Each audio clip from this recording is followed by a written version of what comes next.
하루아침에 모든 것을 잃은 17 소년 단종. 그는 이제 험디엄한 유백일에 홀로 남겨졌습니다. 개우정난이라는 피바람이 조선을 뒤흔들었습니다. 믿었던 숙부에게 왕위를 빼앗기고 쫓겨난 어린 조카는 험한 유백일에 올라야 했습니다. 그렇게 천리 길을 달려 도착한 곳은 강원도 영월의 깊은 산골 청령포였습니다. 삼면이 강이고 뒤는 절벽인 육지 속의 감옥이었죠. 그리고 여기 부푼 꿈을 안고 그를 기다린 한 남자가 있었습니다. 먹고 살기 힘든 마을을 위해 어떻게든 높은 분의 유배지를 유치하려 했던 촌장 엄흥도였습니다. 하지만 그는 몰랐습니다. 자신이 감시해야 할 이 어린 소년이 자신의 운명을 송두리째 바꿔놓을 것이란 사실을요. 화려한 궁궐 대신 그에게 허락된 곳은 비바람만 간신히 피할 수 있는 초라한 초가삼간이었습니다. 한때 만백성의 어버이였던 이가 머물기엔 너무나 비좁고 누추한 곳이었죠. 촌장 엄흥도에게 내려진 임무는 막중했습니다. 유배인의 일거수일투족을 감시하고 보고하는 책임자였죠. 그는 밥 먹는 것부터 잠자는 시간까지 어린 왕의 모든 일상을 매의 눈으로 지켜봐야 했습니다. 단종의 유일한 친구는 강가에 서 있는 늙은 소나무뿐이었습니다. 매일 그 나무에 기대어 우는 소년의 울음소리를 소나무만이 묵묵히 들어주었다 하여 훗날 사람들은 이 나무를 관음송이라고 불렀습니다. 그 처연한 뒷모습을 지켜보던 감시자 엄흥도의 마음도 서서히 무너져 내렸습니다. 처음엔 그저 마을을 살릴 기회로만 여겼던 존재. 하지만 눈앞에서 바스러져 가는 어린 소년을 지켜보며 촌장의 마음속에서 무언가가 꿈틀대기 시작했습니다. 그것은 임금에 대한 충성심 이전에 힘없는 아이에 대한 깊은 연민이었습니다. 그러던 어느 날 한양에서 날아온 비보가 청령포의 고요함을 산산조각냈습니다. 조정의 충신들이 어린 상왕을 다시 왕위에 올리려다 발각되어 모조리 처형당했다는 이른바 사육신 사건이 터진 것입니다. 이 사건은 호시탐탐 조카를 제거할 기회만 노리던 세조에게 완벽한 명분이 되었습니다. 상왕이 영모에 가담했다. 숙부는 어린 조카에게 역적이라는 굴레를 씌웠습니다.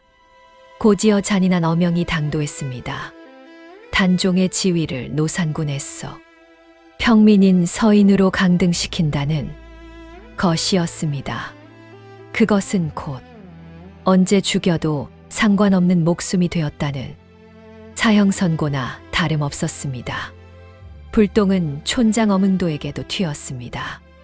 조정에서는 감시 소호를 탓하며 그를 압박하기 시작했습니다. 죄인을 놓치면 내 손목을 칠 것이다. 단순한 감시자가 아니라 시한부 인생을 사는 어린 죄수의 간수가 되어버린 상황. 엄흥도의 숨통도 조여오기 시작했습니다. 1457년 겨울, 결국 사약이 당도했습니다.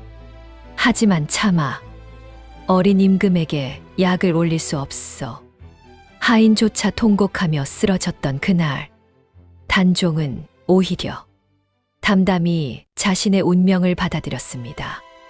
비극은 죽음으로 끝나지 않았습니다. 비정한 숙부 세조는 죽은 조카의 시신조차도 거두지 못하게 했습니다.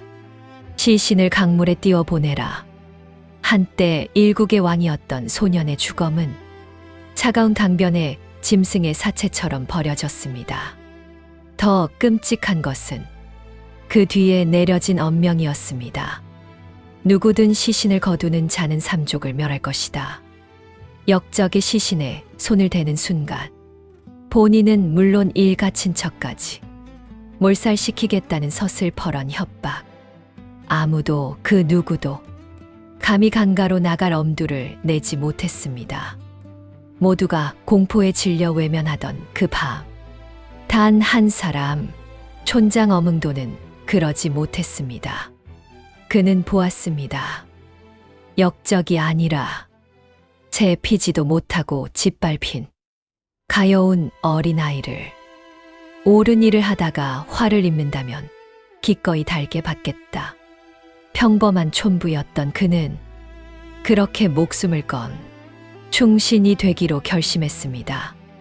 모두가 잠든 야심한 시각, 어흥도는 홀로 강가로 나가 어린 임금의 시신을 수습했습니다. 자신의 등에 업힌 주검이 너무나 가벼워서 그는 소리 없이 오열했습니다. 그것은 감시자가 아닌 조선의 신하로서 바치는 마지막 예의였습니다. 그는 인적 드문 산빛 아래 남들 눈을 피해 몰래 무덤을 만들었습니다. 비석 하나 세우지 못하고 돌무더기로 표시만 해둔 초라한 무덤. 이것이 조선의 왕 단종의 마지막 안식처가 되었습니다. 이후 어흥도는 가족들을 데리고 정든 고향을 떠나 평생을 숨어 살아야 했습니다. 혹시라도 자신의 행동이 발각되어 어린 왕의 무덤이 파헤쳐질까 두려웠기 때문입니다. 훗날 역사는 비정한 권력 앞에서 목숨을 걸고 의리를 지킨 어흥도를 충신으로 기억했습니다. 그가 지킨 돌무더기 무덤은 훗날 어엿한 왕릉이 되어 오늘날까지 그 슬픈 역사를 증언하고 있습니다. 지금까지 비운의 어린 왕과 그를 지킨 마지막 신하의 이야기였습니다. 이들의 이야기가 가슴에 와닿으셨다면 구독과 좋아요 부탁드립니다.